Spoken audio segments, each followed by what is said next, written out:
ആള് സ്ട്രെയിറ്റാ. അവന്റെ പ്രായത്തിൽ നമ്മൾ തന്നെ മോശമായിരുന്നു. 12 കൊള്ളിട്ടാലും ബെറ്റർ ആവത്തേനവ.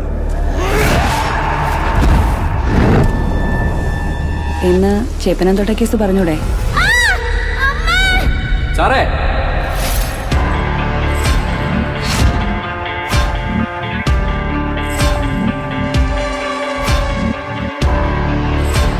എത്ര നാളായി സർവീസില്? സർ ഓൾമോസ്റ്റ് 1.5 വർഷം. അതിനിടയ്ക്ക് എത്ര ട്രാൻസ്ഫർ? ഇത് 5ാമത്തെയാണ് സർ. നമ്മൾ കണ്ടറിഞ്ഞങ്ങ് നിന്നാ മതി സാറേ. ലേശം മുൻകോപം ഉണ്ടെന്നേ ഉള്ളൂ. പോലീസിന്റെ കൈ വെക്കുന്നു. അടിക്കണോ?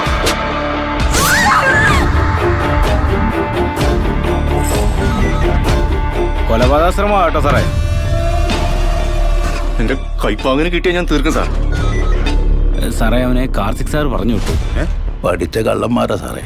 സർ ചോദിച്ചാൽ എനിക്ക് പറയേണ്ടി വരും. പറയരുത് സാർ, ആ കേസ് മാനിപ്പുലേറ്റഡ് ആണ്. അതിന് കേസിന്റെ ഗ്രാവിറ്റി അറിയാത്ത ഇഡിയറ്റ്.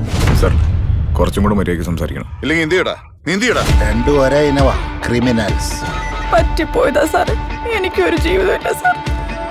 പോലീസിന് ഇനി ഒരു സ്റ്റെപ്പ് മുന്നോട്ട് പോകണമെങ്കിൽ ഇവിടുന്ന് ബ്ലഡ് ചെയിനോ ഫിംഗർ പ്രിന്റോ എന്തെങ്കിലും ഒന്ന് കിട്ടണം. ഫോറൻസിക്കാർ കൈമലർത്തിയില്ല. അഭ്യൂഹങ്ങളല്ലോ ജോഷി, എന്തിനും കൃത്യമായൊരു തീർപ്പുണ്ട്. പോലീസ് ആഭ്യന്തര വകുപ്പിന്റെ കീഴില. അതിലിനി ക്രിമിനൽസ് വേണ്ട. നീ നിന്റെ ആംഗിൾ ഉണ്ടാക്ക, ഞാൻ എന്റെ വഴി കണ്ടുപിടിച്ചോളാം. 10-15 വർഷമായില്ലേ ഈ യൂണിഫോം ഇടാന്ന് തുടങ്ങി. ഇപ്പൊ അവൻ വിചാരിക്കണ പോലെ നീയൊക്കെ ചെയ്തോണ്ടിരിക്കുന്നു. എന്നാ അത് എന്റെ നെഞ്ചത്തോട്ട് വേണ്ട. ഇടിച്ച് ഞാൻ പിഴിയും കഴിവറി. ഒന്ന് വണ്ടി കയറും.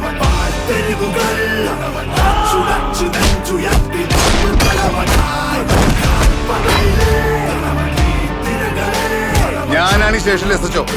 ഇപ്പൊ ഇവിടത്തെ എസ്എച്ച്ഒ ഞാൻ. ഞങ്ങൾ ഇരട്ട പറ്റാന്ന് തോന്നുന്നു.